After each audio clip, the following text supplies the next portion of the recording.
Welcome back to our news studio, and welcome to you, Ken Hughes. Thank you very much. How are you doing? I'm good. I just stepped off the stage after keynoting to a group of fantastically energetic marketeers about the future of consumerism and where it's all going and where we should be bringing our businesses to match. So yeah, it was a good session. Oh, great.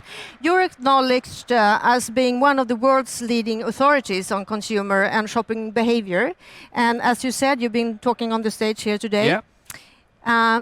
I've learned that you advise some of the biggest brands in the world on consumer experience, omnichannel strategy, shopper marketing, retail brands, the millennial and the Generation Z shopper, and the peer-to-peer economy. That would all be true.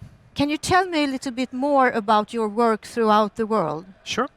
So I ran a research agency for about 15 years. Is it that your own business? Yes, it was, yes. And it still is. As a consumer psychologist, I was always fascinated by people. In fact, I've always been fascinated by people anyway. As a human behaviorist, as a social scientist, I'm always curious as to why we do what we do, why we behave the way we behave. So I suppose sometimes when I'm asked to describe myself, I find myself talking about being a little bit like Frankenstein. I'm many parts of things. So I'm part anthropologist, part psychologist, sociologist, cyber behaviorist more recently, watching how people behave online and how that changes their behavior. You have a lot of different education. A lot of different hats. Yeah. I have a number of degrees, but it's really about just watching people and listening to stories and listening to how consumers are now, I suppose, re-engineering their own value systems. So when we talk about consumers, and you mentioned some of them in your introduction there, millennials, Gen Z, people are maybe familiar with those terms, but then we've got, Generation X, which I'm part of. We've got baby boomers. We've got traditionalists who are over 80.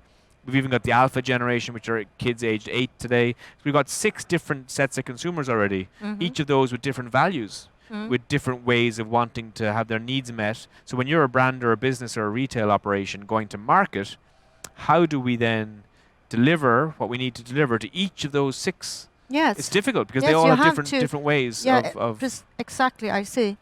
Well, in what way do you help your client base to understand the future of consumerism? I guess I humanize it. What I find a lot is that people get so excited with technology and with trends that they forget that there's actually real people at the other end of this customer journey consuming their product or consuming their service. The people are in charge, right? Yeah. Not the technique itself. Absolutely. Yes. So people think that the technology is driving disruption. I guess it did in the beginning. Some technology like smartphones and coming soon artificial intelligence and autonomous vehicles, yes, they cause step changes in behavior, but actually it's the consumer themselves that's enabling most of the change now. Most of the disruption being pulled through is from consumers' demands, consumers' high expectations. They want things differently. They want to have things more seamless, more frictionless. So that's what you focus on when you help your client base to get better and to understand what they're in for the future. Well, I help them understand that consumers want to be made feel special. Exactly. That they need to be put at the center, not the company's own operation, not the company's product or brand. You put the consumer at the center and you build out from that. Exactly. And it's all about making someone feel something. There's a lovely story that I like to tell from Virgin Atlantic about how you should make your customer feel. There's a moment this family are emigrating from England to America. Stressful, moving house with the children, stressful. They get to the airport and the little boy is holding his goldfish in a bag. And of course the check-in girl looks at it and thinks, well, you can't take animals to the States. No. And you can't travel with liquid. And no. so she starts saying to the boy, oh, I'm sorry, you can't bring that on the plane. And of course he starts to cry. To cry, yes. And quickly as that, she says, you can't bring him on the plane. He has to travel with all the other goldfish today in the VIP section of the plane. And so he hands over the goldfish. It's just the way you put it, right? Yeah, but hang on, the story's not finished. So he hands over the goldfish. Yes. And then the family go off. And she takes a picture of the fish. And she sends it to her colleagues in Atlanta, who immediately leave the airport, go to a pet store, buy a fish, the same. And when that family land in Atlanta, at the top of the ramp, The airline's holding the fish, and the boy is happy with his fish, and that is how you deliver a customer service. Exactly. But ask yourself the question: did that girl in the airport in England have to call Richard Branson to ask him permission to do this? No. Because he's given his people the power to say, if you see a problem and you think you can solve it and you can make someone feel here, not here, make them feel, that's how we do business. And that's what I try and teach people every day, how to make their brands and businesses connect with consumers in a way that makes us personalized, make us smile, make us feel that our values are shared. Because if you're a business and I'm a consumer, if I think our values are shared, then I'll be a consumer for life. Yeah, of course. You stay with us. Yeah. You who travel along the world. I do. What do you see when it comes to differences between countries and continents? Is there differences that you can point out? Yeah, in my work, what's a bit depressing is that the lack of difference is a bit depressing. I think as consumers, you can take, let's say, a Gen Z. So Gen Z generation are kind of aged between maybe 12 and 24 now. You know, they're young. They're 12 to 24? Well, they're the teenagers and the early 20s. So the eldest Gen Z would be around 22, 23 now. They're just coming out of university. Yeah. But if you look at a Japanese Gen Z and an American Gen Z and a London Gen Z and a Stockholm Gen Z, the commonalities are more obvious than any differences. I see. And this is part globalization. Yes, you know, of course. They're the same brands, they're the same interests. And the same age. And they follow PewDiePie. Yeah, of course. Whether you're in Japan or whether you're in Africa, they know who PewDiePie is. So, I mean, I remember years ago, you would go through the jungle and, you know, you would find a tribe of people who had never seen humans before, and they would have a Man United jersey and say, David Beckham. Yeah. You know, soccer was the big thing that everybody knew. Yeah. Today, it's social media. It's PewDiePie. And so in a way, it makes it all easier. For me, in a way, as a brand and business, it makes it easier because the values that I teach people are global. These are global values. I want it now. I want it instantly. I have high expectations. I want it personalized. I want authentic connections. I want experiences. These are things that are common across all. And by the way, not only are they common across global countries, they're also common across the consumer ages. So when I talk about Gen Z, I'm often talking to an audience of marketing directors who are maybe aged 40, 45, but they can identify with what I'm saying equally. Because you and I have also changed. Yeah. Because you and I are also on these devices. Of course. And we also want We're things. all there. We all want things now. Yeah. We want things personal. We want to know what our friends are doing. So while the Gen Z are worse at us, you know, I have the same conversations with my kids as every parent does. Yeah, you know, get off your phone. Yeah. You know, if you leave them, they will be on it for 10 hours a day.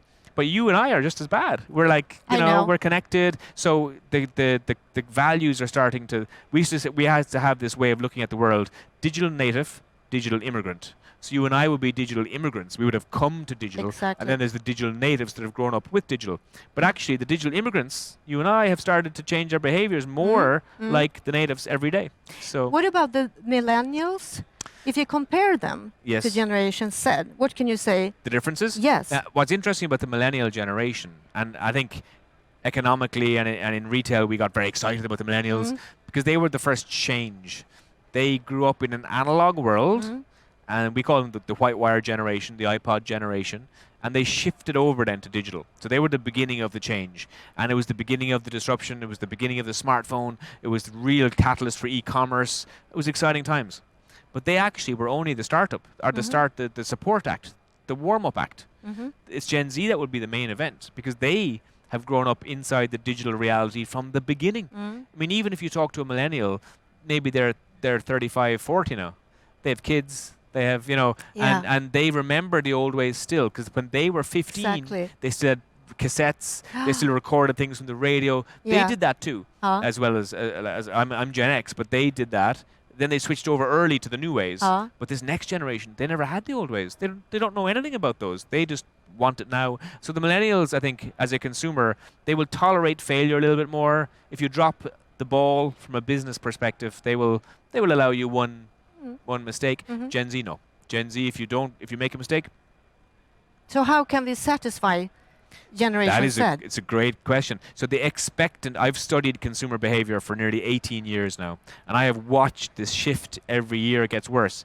the expectant nature. So the way satisfaction works is I have an expectation and I have an experience. If my experience equals my expectation, I'm satisfied in theory. Okay. Yeah. Now that was good maybe 10 years ago to measure satisfaction as a business, to realize that okay, I'm satisfying my customers. But today you have to go more. You have to. Here's my expectation, but the experience has to deliver not just to the expectation, but even above more. it. Yeah. So and that expectation gets higher and higher every year, higher. And so it's like those swimming pool diving boards. Yeah. Have you ever stood on a small one and you dive, and then you look at the next one, and from the water it looks okay, but if you climb up it, it's like woo, it's far down.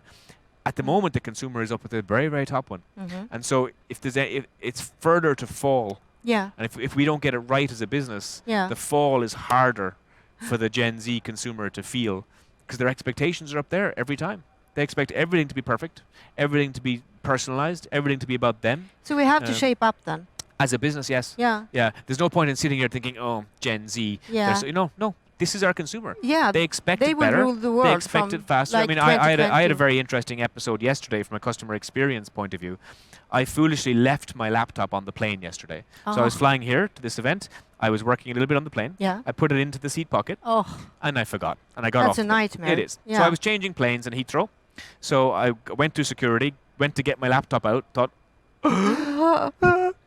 realized what had happened. It was 30 minutes ago. So I quickly get to customer service and I say, get on the plane before it takes off again and take my laptop out. And they managed to, the air crew had found it. They had given it to someone. Great. So then I said, okay, I'm in Heathrow for 3 hours between flying to Stockholm. Can I get my laptop? No. It takes 24 hours for the lost and found to go through process. Okay, the process, yes. I said, why? But why? And this is the process. This is the 80s. That was the 1980s. Process. Yes. I said, no, I'm a customer. Yeah, you should solve I'm in the problem. airport. Yeah. Just give it to the me. laptop is somebody, is somewhere. Yeah. Just find a way to get. And I'm not even Gen Z. I'm Gen X. Exactly. Gen Z would think, what? What? Like, no, it just needs to work. Boom, Yeah. boom, boom, boom, Yeah. boom, boom. Everything. So in our customer journeys, in our processes, we need to find ways that basically gives the customer, like always, what they want. Yeah. What would you say is the current trends among the world when it comes to shopping behavior? I would think personalization and authenticity are the two big ones. I think consumers now want things tailored to them a lot more. The idea, if you think back to how we got to where we are, mass production of goods it came about from World War II. World War II, we had all these factories making all these machines. At the end of World War II, we still had all these factories, and now they were able to produce huge amounts of product. So with that product, we had to have mass consumption. So we had to engineer the advertising industry in the 60s to make people want a new fridge, a new car, So that was how we came to be where we are today, producing lots of stuff for people and making them consume all the stuff. Now we're in a situation where people don't want to buy stuff anymore. No. They want to have experiences. They want, if they are going to have something, they want it unique. They don't want it like everybody else. That's interesting because I'm thinking about the young people. Yeah. Some young people want us to buy. They want to buy things all the time. Yes. And other young people just want us to stop shopping. Yeah. Forever. How do you deal with that? Yeah. Look, the sharing economy. Yeah. The sharing economy is very young at the moment, but the sharing economy says, why would you buy when you can just share? Exactly. And from a sustainability point of view, it makes a lot of sense. There's a business in England called the Library of Things. So instead of library books, it's Library of Things. Yeah. You need a drill, you need an ironing board, you can borrow it anything. and give it back. So again, Spotify is a good example. Why would you need to buy all these music when you can just take it as you need it? Yeah. Why would you own a car when you only drive it for 1 hour a day? Yeah. Just share the cars, Yeah. even up to homes. So there's a collective in London called the Mayfair, and it's like a hotel where you buy or rent the little bedroom piece with the ensuite. Then everything else is shared living space, shared workspace, shared laundry rooms, shared dining rooms, everyone living together in a big kind of building, but you share all the spaces. Why would you want to own your kitchen? Or like your dining room is the best example. Why would you own a dining room with its chairs and its tables? You only use it for 30 minutes a day, so why own it? Yeah. So the idea it's a really good example of maybe a shift in consumerism. If we keep producing stuff, and we keep buying stuff, and we keep throwing out that stuff, then that's not a sustainable model. So where are we going? And then it's a big question then for retail. Well, if no one's buying stuff, then what does that mean for retail? Exactly. You know, so it's scary times. Yeah, I guess the brands who can present the smartest solutions are the ones that will survive. Yeah. What do you see in the crystal ball when it comes to? No, crystal ball gazing is dangerous. Yeah. Dangerous. Yeah. People, it's the favorite question I get asked Yeah. about disruption. And people say like, "What's the next big disruptive thing? You know, you must know." Yeah. And I say, well, we call it disruption because we have no idea. If we knew what it was, we'd call it predictive change. Exactly. It would be easy, you know. Yeah. I mean, definitely, artificial intelligence will create an enormous step jump for e-commerce and for how consumerism is defined. Yes. There will come a time very soon where we trust our virtual assistants more than ourselves, and they will buy things for you in the background as you need them. You will never run out of all your groceries and toilet roll and shampoo. It will just buy it for you. But you're no longer involved in the decision. The machine is making the decision for you. It's changing brand based on whatever you've suggested, price, quality. And you program it. You program it, of course, but you only program it once. Yeah. So today, when you walk down the shampoo aisle, even though you may have a favorite, I have an opportunity at least to talk to you and say, hey, buy me, buy me. But in the future, if you say, buy this brand all the time, that's all that'll happen. Or if you say, buy the cheapest one, it'll just keep buying the cheapest one, changing all the time. And so you won't be involved. The consumer will no longer be involved in the consumer decision process. That's a bit of a scary one. Yeah, that's a bit scary, and when we trust the machines, and we will trust them, we will hand over more and more responsibility. So then you say, I'm going skiing, find me a hotel. It will find you 3 hotels, and you pick one. And then if you keep using it for hotel finding, over a few months it will learn what you like, and it'll stop suggesting. It'll say, I found you the hotel you like. Here it is. And you think, okay, perfect. Yeah. And then I found you a flight that matches the skiing holiday. Okay. And then before you know it, you're saying, book me a skiing holiday. And that's all you're saying. And you trust the machine. It'll book your flights, your hotel, your transfer, and you just go along. So that's a world where you've handed over high involvement decisions to a machine. And once you've done that once, that's the beginning of the end of consumer choice. Yeah. And then as a marketeer, how do I influence the machine? Because the machine isn't as stupid as a human. As a human, I can influence you to buy this perfume because it'll make you younger, or this car because it'll make you sexier. But a machine is just... What about the physical stores and the development in the stores? What do you see in the future, or now and forward, when it comes to stores for experiences like hubs, when you can try showrooms and so on? I mean, there's no doubt in my mind that stores, as a place to go to buy something, aren't dead, but certainly we can... In a big change. Yeah. I mean, you can go online and buy what you need. If you know what you need, why would you need to go to a store? So a store needs to be something else. Exactly. So any retailer who has a store today needs to ask themselves, why does this store exist? What do we give the consumer here that they can't just click? And if the answer is nothing, then why do you? It's a good question. Why do you exist? So, for instance, let me give you an example I saw recently. Booster Fuels are a new company in the States that deliver diesel and petrol to your car. So instead of having to drive to your garage and to have a tax on your time for 5 minutes doing this, you just go to work, you open the app, you say, fill my tank, and you pull the little flap on the side of the car. Yeah, so you it's lock open. You lock your car and you go to work.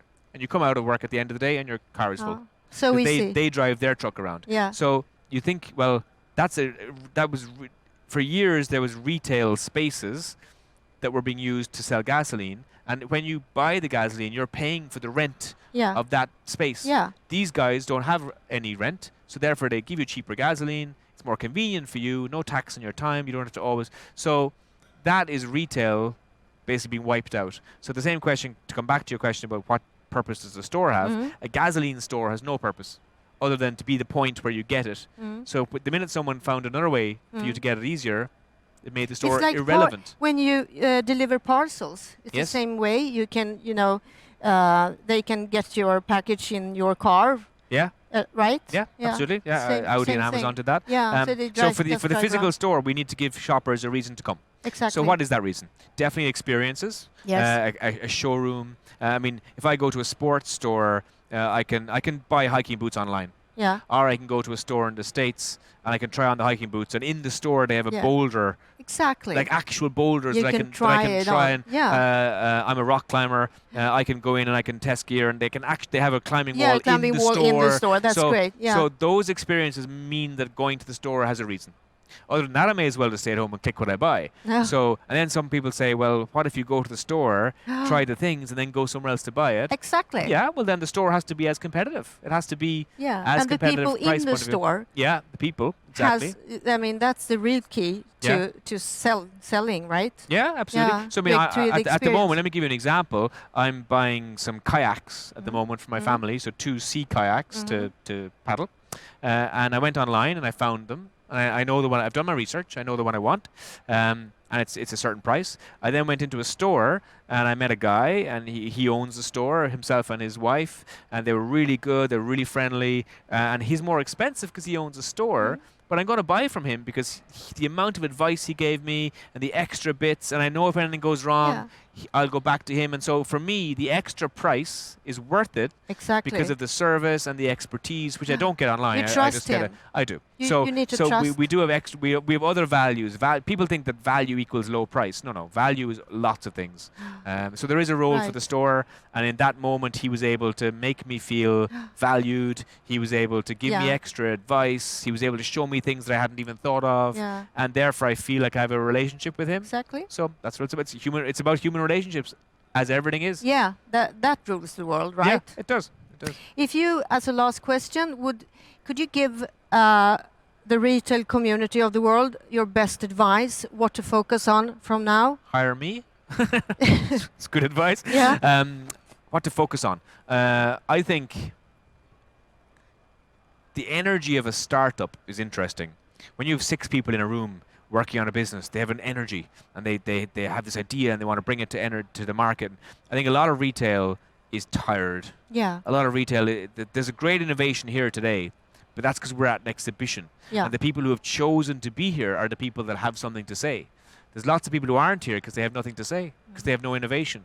And if you're, at the moment, we're in a world where the consumers are so expectant, everything is changing so fast, you need to be innovative. So how do you create that culture of innovation in your company? Exactly. You have to hire good people.